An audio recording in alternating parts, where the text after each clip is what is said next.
Welcome to the final stage of ciabatta bread making, which is baking. And we're going to do a two-part, so this is part A.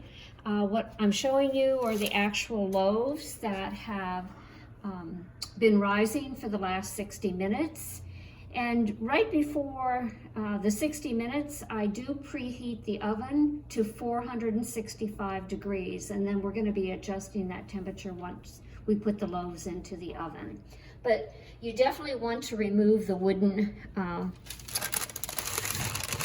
pieces of wood anyway. You don't want to bake with that. So even if you're not using wood, whatever you've used to try and encourage the loaves to rise, you want to remove.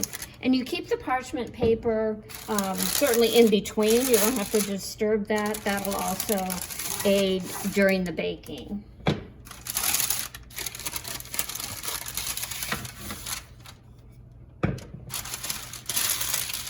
So the oven is preheated. I also use a convection baking mode, but a regular conventional baking mode would be fine.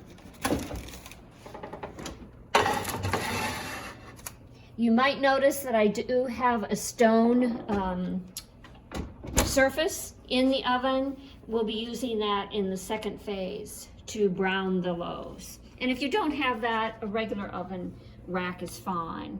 So we're now going to turn off the oven and we're going to turn it back on, and this time you're going to select the temperature of 435. So we bake at 435 degrees.